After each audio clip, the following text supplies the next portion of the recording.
Welcome to the Big Fella and Little Fella Cricket Show, the first for the new year. So we're pumped to be back. Little Fella, how was your break? Yeah, good, mate. Good to sit down and watch some cricket. Yeah, it's been, as always, plenty on during the season. But this show, we got action-packed show, a ton on. We've got a great young fast bowler who's Melbourne Stars contracted in West Australian, Lance Morris. We're going to talk lots about the pathway stuff, the World Cup, Under-19 World Cup coming up. The boys are actually leaving this week.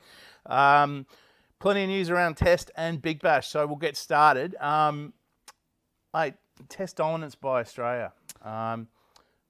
But are we flat-track bullies or are we that good? I think it's a bit of both, yeah. I think our bowling attack, and I know it's not too different, but I think with the addition of Patterson back being fit, it's unreal. Like that bowling attack's as good as you're going to get anyway. I'm going to stop you there. Shall we rewind to just before the first test where I said I would probably take out Hazelwood for Patterson? You did say that. I did. Yeah. I don't think it made any. I think they both played similar roles. But I think Hazelwood's like your lovely bloke, though. Patterson's just your pure aggression. And he's a bit angry. I mean, Stark's back to his best too. So he is, yeah. I think the bowling attacks, no matter where we play, that's the best bowling attack you're going to see in the world at the moment. And look, the batting, it's really, I mean, it makes a big difference, doesn't it, when you have Marnus Labuschagne firing, you've got Steve Smith and Dave Warner back on the side. Whereas last year we had, Marnus was fresh. We didn't know what to expect from him. We're losing our two. If you take the two best bats at any side, they're going to struggle. We've got the graphic on the screen now. 5 tests. There's a couple of innings wins and nothing under 200 runs. That's as comprehensive as it gets. Yeah, I mean, Pakistan were really disappointing when we've touched on that before. Look, New Zealand. I know, the New Zealanders were the ones, mate, for me. Yeah, look, I think it started with their preparation. They didn't prepare. Like, they just rolled over here after playing England over there and they thought it was going to be the same. And then obviously they had a lot of outs and a lot of issues within their availability, which is disappointing as a whole. Look, they did have injuries, you're right. But yeah, I mean, they probably couldn't get their best team in the park for long enough and consistently. So it was disappointing from that perspective. So I think the quality of opposition we played wasn't that great either, and we're very good at home, as we all know. But it's something, I think we're really, really close to being a really dominant force for a long time. Is Marnus, has he overtaken Steve Smith yet? He's making Steve Smith look like another, I won't say average, but just another run-of-the-mill Test cricketer. Yeah. Has he overtaken him yet? Does one series give him enough to say, no. Steve, I'm the big dog now? No, I don't think so. Okay, so still very much the apprentice. Yeah, I believe that. I mean, look, I think Steve Smith, he's allowed to have a pretty poor... It's not even poor. It's not even poor. What's the average? 40? Yeah, 40? I think he's in 30, 35. And I think that's the thing. It's just poor by his standards, not by any other cricketer, as you say. So I don't think Marnus has overtaken him yet, but the way he's going... It's very good for Australian cricket. Steve won't have enjoyed a chocolate bar in a while. He came out on camera and said when he makes 100, he likes to enjoy a chocolate bar that night. So the mini bars have been safe from Steve Smith. Does the ICC ranking system mean anything? No.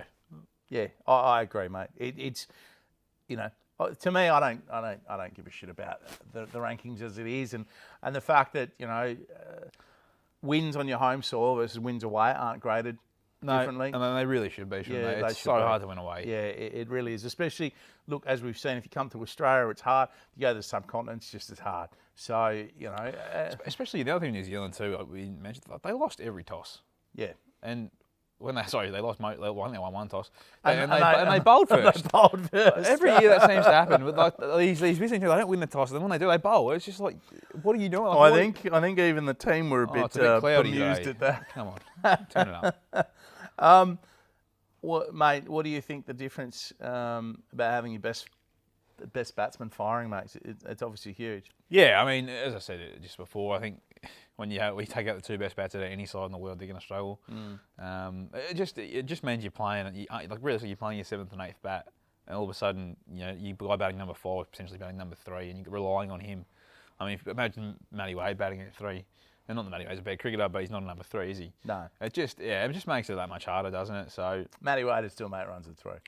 Big Matty Wade fan over here. Yeah, I mean, but what I'm saying is, if you got your next best bat, who's the bat's be the big dog, I know, yeah. You can't rely on him. You mean he averaged 30, 33, 34. If that's your best bat throughout the whole summer, you're not going to win many games of cricket. Well, the Australians are flying at the moment. We haven't tasted defeat in a long time now.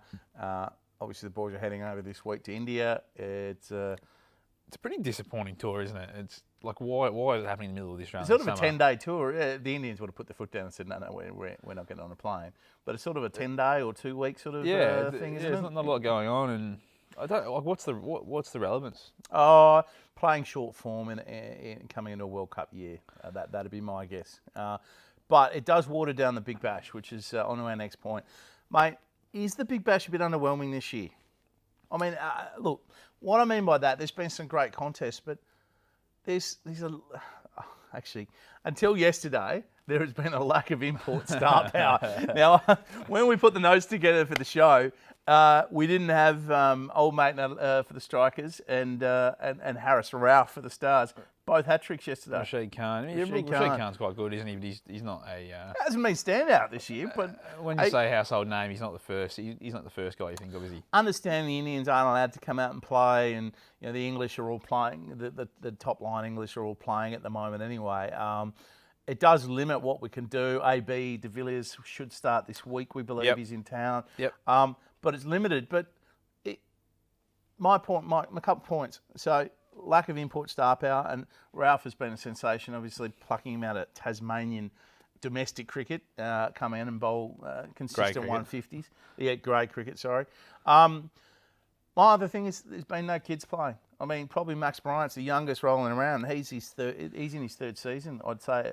We haven't seen many debuts, or we haven't seen anyone get the opportunity yet. And I guess that's the good thing about this one-day series is we're going to now see some of these kids playing. Hopefully, obviously, Lance coming up next. Hopefully, he gets his chance soon. Absolutely. And there's quite a few more. Like John O'Murlo, we had it on the show earlier. He hasn't played this year yet. He's been very close a few times. So I think we're not far away from seeing these kids with these other guys going away. Hopefully so. I mean, we one of our focuses on this program is the pathway, and we've got nothing to talk about. So coaches, let the kids play. Admittedly, Lloyd Pope, Big Red, he is doing well. He's doing well this year. Come under a bit of fire last year, didn't he? 'Cause he From was, you, he I was think. struggling. From you. Yeah. No, yep. Yep. No, I'm good. I'm glad to see Pope start going well. But obviously last year in the Bash wasn't his best start. Yep. But yeah, he's showing what he's worth now with the white ball, which is really good to see. Last one. Where the hell are the Renegades? What's going on? Yeah. You'd think Sean Marsh you'd think they're going to go bang. Now, Sean Marsh has gone bang. He's doing very well. But the rest of them. The rest of them can't run. Yeah. I was actually saying, well, I've never heard so much talk in the public about how bad a team is in cricket and how bad a Big Bash team is. And they're coming off winning last year. Yeah, it just hasn't worked. I think the imports weren't the right imports for this year. I think Richard Gleeson and Harry Gurney haven't really provided much, have they? They're very sort of run of the mill. Who are those sort of boys? And no offence to them, there's just no. Once again, we said there's no star power imports in this year. Apart from AB. Yeah, and other than Sean Marsh, what else did they really do with their list? They didn't really do a lot. I mean, it's just... What I do like, Sammy Harper's firing again. Yeah, he's a good player. He's a good player. Again, when you and it's something like someone said the other day, it's great to see Bo Webster make runs. I think Bo Webster bats at 5 or 6, and the problem is when he's a guy that's really dominating with the bat for your side, he's batting at 5 or 6. What are the blokes ahead of him doing? Yeah. Obviously not a lot. So nothing against Bo Webster, but it's not as a Renegades fan or as a Renegades coach, you don't want your 5 and 6 with the guy making all your runs. Maybe Finch is just going over to India, isn't he? Yes. Yeah. So maybe now he hasn't fired this year, and I'm one of the bigger Finch fans you can get. He hasn't fired this year at all. Maybe getting him out and getting somebody else in, maybe that gives him. Tom Cooper hasn't played a lot. No, so he hasn't. Maybe he'd come in. He was good in Shield cricket early on, so maybe he brings a bit of something. But look, we're getting to the pointier end of the Big Bash now, so we really look forward to seeing what the kids bring now they're coming in. Mate, let's get on to the pathway, or our pathway segment of the week. We're going to talk about the World Cup, the Under-19 World Cup, that is. Boys are leaving this week to head across to South Africa. Leaving today. Leaving today, okay, to head across On South the Africa. plane, yep. I'm going to put a graphic on the screen. This is the final World Cup squad that's been picked. Yep, that's correct. Look, there's no real surprises. You're probably going to have a bit of input here, mate. Let's start with who do you think's unlucky not to be there?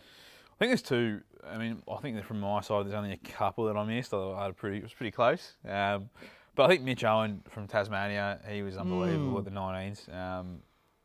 I think he up the second top run scorer by 3 runs. He might have been the top run scorer by 3 runs. Can't remember which way it was, but he dominated. He smacks the ball. He bowls well. Good all rounder. Good option to have in the squad. Mature head, real captain sort of material down the track. Yeah. Yeah, I mean, he's an unbelievable talent, and for him to miss out was really disappointing. Strange one, yeah. Especially just looking at the squad, they probably could do with an extra seam all rounder who can bat, and to me, he just fits that bill. But he was pretty stiff. Hugo Bird, another one, a Queenslander. Bottom major though, Hugo, so you can sort of see where they went with it. Yeah, that's very true. But he's tall. He's a really good bat, really elite fielder. He'd be the best fielder in the side if he went. Bowls legs as well. And he had a decent carnival. Probably wasn't the best, but he's had a lot of grade runs. And they said that they were going to pick this team based off everything. And again, I think he probably could have rounded out that squad pretty well. Now looking back on the screen, mate, who are the players to watch for you? Yeah, look, obviously there's a lot of talent in this squad, but I think obviously Mackenzie Harvey, he's the captain, and he's hasn't played a lot of cricket this year. He's one we would have liked to see for the Renegades, but super talent. Good to see him coming back. It'd be a challenge for him because he hasn't played much, and obviously a younger guy, and he's also a father now, so interesting to see how he comes back. Yep. The other one is obviously Jake Fraser McGurk, the young Victorian who's just exploded. Good to see him having a crack. He probably didn't have the best under 19 carnival. Which has probably thrown some doubt. No, yeah. I mean, you can always say that the better players will rise to the occasion against better players, and it's a pretty common thing to see blokes that are, I guess, elite when they're playing boys that maybe that little step down. I mean, compared to playing Shield cricket, which he literally was the week before the 19s, quite often you do see that happen. So I don't have too many concerns there. Who's the one you're going to watch, mate, over there? Really excited to see Liam Scott. Obviously, played a Shield game for except for the Redbacks. 18-year-old, just turned 19 actually. Genuine all-rounder. Shane Watson like. Can bat as high. He can open the batting. He can bat 3. Bowls quite well, quite quick. I'd expect to see him bat probably 6-7 and really give the squad that dynamic that everyone wants. Super talent. Obviously, there's a couple of bowlers too, and Matty Willens and Brad Simpson, who we've talked about before, the big left armour in Willens, and Simpson's the right armour. He's quite quick and a really good athlete. For me, I don't think they're going to play him in their starting 11, but we watched this boy at the 17s, we watched him at the 19s. Probably the player of the 19s, if you ask me. Good shout. Cooper Connolly, the West Australian. He's, 16? Unbelievable. He's on the plane over there, and by all means deserves to be there. Probably had a few blokes that are picked. As I said, I don't think he makes starting 11, but geez, I'd love to see where his trajectory sort of ends in this pathway sort of stuff, how far he can actually go, because went across and obviously dominated the 19s. No other way of saying it, he dominated. Yeah, I think we'll see him play against probably one of the lesser teams over there, maybe like a Nigeria there in the group, obviously. I think back to the last World Cup, and Jared Freeman was a bottom major, and they played him against I can't remember, one of the, was like New Guinea or something like that. Similar kind of story to Cooper. He's a bit younger and got a lot of talent. Whether or not they actually play him and flood him through the tougher games, we'll see. But, the kid's going to be a gun, isn't he? He is. Who wins it? Is it going to be the under-25 Indians, or do you think the Australians are going to have a chance there? I'm liking what England's done. I think England have actually prepared. They've been playing the whole year. No, it's not, obviously hasn't been in season over there, but they've played about 4 or 5 different series now as a team, as a group, whereas the Australians have kind of just been thrown together. Half of them, 3/4 of them, played against a really weak New Zealand side in Brisbane a few months ago and just smashed them. But I think what England's done at an under-19 level has been really impressive, so they're probably my tip. Okay. As much as it hurts me to say it. Well, let's see how it goes. For me, I think it will be an Australia under-19 team versus the Indian under-25s. I think the Indians will probably come out on top, unfortunately, again. Although there's penalties being handed out by the ICC now for I believe a couple of the Delhi one of the batsmen. I think he got 50 or 100 in the final or semi-final. I spoke to Ryan Hadley, who was the opening bowler there, and he just goes, "I knew it." So there's been a bit of conjecture there, but we'll wait and see. It's still exciting, and we'll recap that come our next show, mate. On next, Lance Morris. Stay tuned. Yeah, can't wait. So our special guest today is Melbourne Stars and West Australia cricket young quick Lance Morris. Lance, welcome to the show, mate. Thank you very much. Thanks for having me on. Melbourne, mate, what's it like at this time of year? Second year here, what's it like? It's very different to Perth, I'll put it that way. It's there's actually a nightlife after. There's actually a nightlife after 8 o'clock. Thing. Yeah, exactly. You can go out and get a feed past 8:30 and go and sit down and have a pint wherever you want. It's Yeah, it's definitely different, put it that way. Where have the Stars got you staying, mate? I'm up on Chapel Street, so right in the mixer. Not the worst spot. Yeah, there's a few temptations around, put it that way.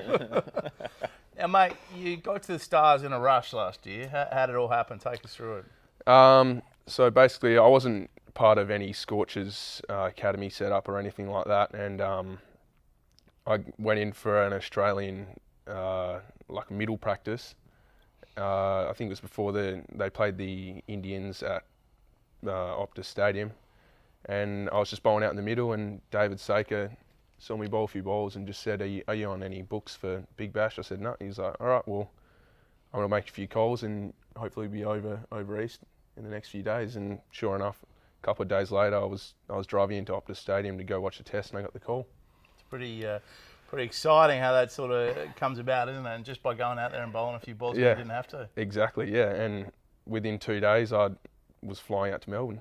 Had to chuck everything in a suitcase and head over, so it was pretty exciting times. You haven't had your shot yet, but obviously with the English bloke Brown going down, Dale Steyn leaving, you left with a Pakistani come Tasmania still standing in your spot, but we sort of hope you're going to get your chance a little bit later. What are the coaches saying to you?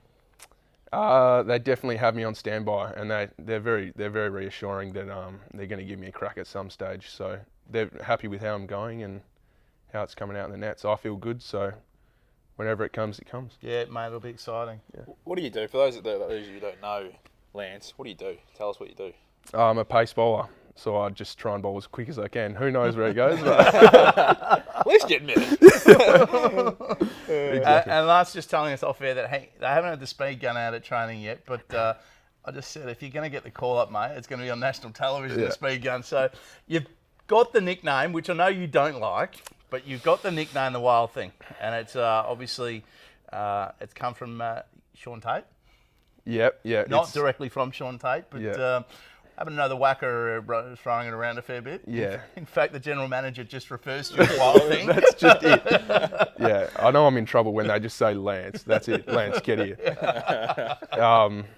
Yeah, so that sort of started around the Scarborough and district cricket traps and slowly made its way into the whacker, and the more you fight it, the more it sticks. So that's where I made my mistake. You obviously fought it. Yeah, exactly. So you're just going to let it roll with it. I'll have to roll with it. You've got some pretty big names at the Stars in Maxwell. Stoinis, obviously, you'll know well. Dale Steyn, obviously he's gone now, but who's the best? Who's the one you've learnt most off from being around the traps? I'd have to say Coulter was probably a mentor for me. He'll come up to me while we're bowling in a net and just say, "What are you doing? What are you trying to get out of this?" And he's always there, and I think that's helped a lot with my cricket. Probably a certain level of comfort given you're a teammate over in Westwood as well. Yeah, exactly. That's what made the transition over here so easy with the Stoinis last year, and then obviously this year we got Coulter and Hilton Cartwright and a few other WA guys, so it's been really good. Did that make your decision to come back to the Stars a lot easier, having those WA boys, or knowing those WA boys were going to be here as well? Definitely, 100%. Just having guys around the hotel that I can go and grab a coffee with at any time, and the fact that we have such a strong group, like a very close group at the whacker, and just having these guys over here is just like a little family, so it's pretty cool. Where do you see your future lying in cricket, mate? Is it white ball? Is it red ball? I mean, what's the ideal scenario for you? Preferably a bit of everything. Yeah. I definitely find myself, I love white ball, but then by the end of a white ball tournament, I'll be like, I can't wait to bowl with a red ball again. And vice versa. Like, I just love all types of cricket. So, and the different challenges that white ball brings, I love as well. Like having to work on your change ups and stuff like that. And then obviously, red ball, just trying to bowl line and length and just outclass your opponent. So how many change ups you got, mate? You obviously you're over in West Australia with the king of the change ups in AJ. How many have you got? I haven't quite got a knuckleball going yet. There's a couple in the works. I've probably got two or three slower balls, but that's all you really need is just being able to hit a good length and nail a Yorker, and then just the odd change up, and you're pretty much good to go. Yeah. No, look, it's good to hear. You know, for a young bloke like yourself, playing in the glitz and glamour of the Big Bash. It's good to hear you still say that red ball is still alluring, because it can be quite easy. And we've spoken to that many younger blokes who do get really, I guess, torn by it. As I said, the glitz and glamour of what the Big Bash brings, you know, and they sort of don't relish the chance to play a lot of red ball cricket when you can make the quick bucks and you can be on a global stage pretty quickly. You know, red ball cricket, you got to do your time, don't you? Yeah, and I think if you look at it, a lot of guys are saving that white ball stuff towards the end of their career. Like, you can always go back to that because it's obviously a lot easier on your body. And yeah. You're pretty fit and strong at the moment. No issues. Yeah, I'm 100%. Probably the best I've ever been, to be honest. Oh, it's good. Throwing yourself down at that pace, it takes its toll on your body, doesn't it? And you've had a few injury issues over your short career. Yeah, I've had a few stress fractures in the past, but I've done a lot of technical stuff with the WA guys, and I feel like I've got a pretty safe action now that I can trust, and I'm getting it through well. So that's good to hear. How's Dave Hussey been as a coach? More laid back. I can't even. He's so laid back. He's more chilled out than the players. Honestly, he's so just whatever happens. Have fun. His big thing is like express yourself. Like, just go out there and entertain, really. And he just wants to take all the outside noise and take it off your shoulders and just have fun. So we've got to ask you, as we go to air last night, big win by the Stars, hat trick. In fact, 2 hat tricks in a day. Yeah, Big unheard Bash. Harris Ralph. You said off air he's pidgin English. What's he like as a bloke? He's interesting. He's very broken English, but he seems to get around the guys a lot. So bowl gas. He doesn't mind looking at his own replays. I showed him on camera a few times, and they were obviously replaying the hat trick on the screen. And every time he was sort of one of these, and pretty happy with himself. I think he's been spending a bit of time in front of the mirror at the hotel, nailing those. On that note, mate, something we ask everyone who comes on the show. You got teammates at the Wacker, you got teammates at the Stars. Who's the most different cat rolling around there? And I know a couple of these boys, so there are a few to choose from. But shoot, mate, who's the most different one you got? Honestly, I'd have to say it's probably Seb Gotch. He's just he wears short sleeves just to get the camera on him, like just to be different. That's what he is. Like, most people would like just about dry reach watching a keeper with a short sleeve, but he almost wore a floppy and short sleeve in the Big Bash last year. He was about to walk out and he's like, should I? And we're like, no. Seb Gotch, bit of me time. Lance, good to have you on the show, mate. Thank you for coming on. Good luck with the rest of the season, mate. We hope to see you out there pretty shortly. Cheers. Thanks, Thank you very much. Thanks, Cheers. mate.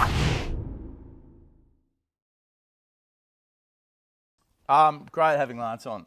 He's a super talent. He doesn't like talking about his talent. He's been clocked at, 150, 153. Yeah, he's exciting, isn't he? He is exciting. He won't Good talk kid himself up, but he can't over in the West where they just have fast bowlers coming out of the woodwork everywhere. But hey, he's going to be huge, and hopefully he'll get his shot in the next week or so for the Melbourne Stars. I think we'll be seeing him a lot sooner than what most people would know. Fingers crossed. What are you going to be watching this week, mate? What's taken your eye this week?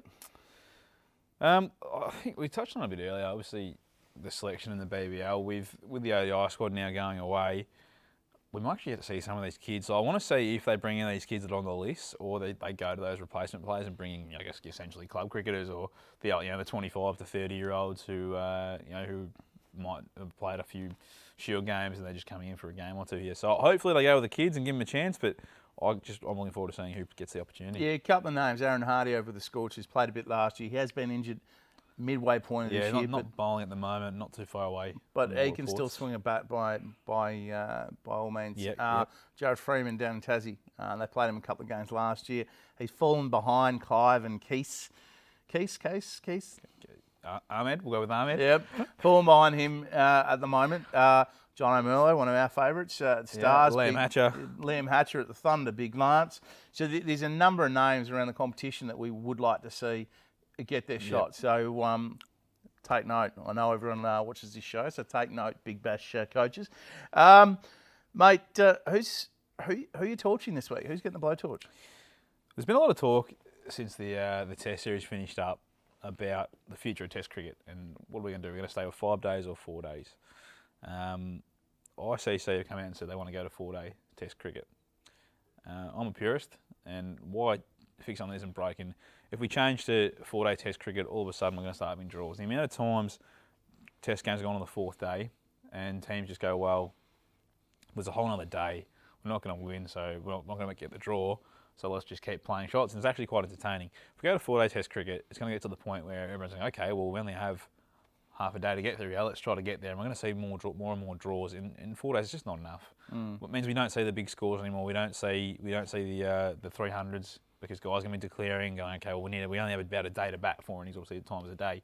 So ICC, stop your 4-day tests. Stick with the 5. It's common sense. You don't have to fix something that isn't broken. Not happy. For me, an uneducated whack.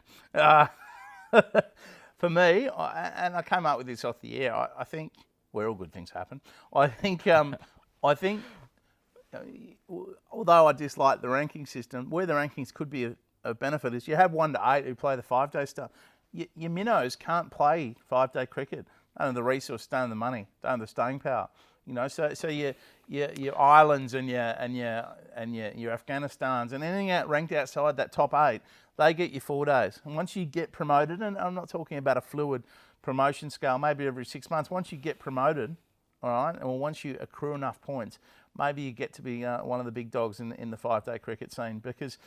Having an Ireland versus Papua New Guinea 5-day series where you got 3 tests, it's not going to do anything, mate. They're all going to be out in 3 days anyway. So what's the point? Yeah, I get what you're saying. Again, I think that idea comes from a money perspective, and I think it should be about the game.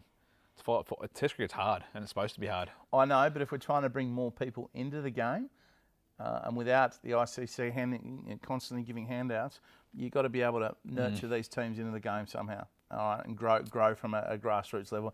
None of them, the Irish team's made up of largely amateurs. I mean, any decent Irish players nick off to England anyway. So, yeah, that's right. They're not playing 5-day stuff. They're not playing 4-day stuff. They might be playing weekend cricket. So, for me, I think a bit of give and take. Yes, the Australians and the Indians, your Test powerhouses and the English.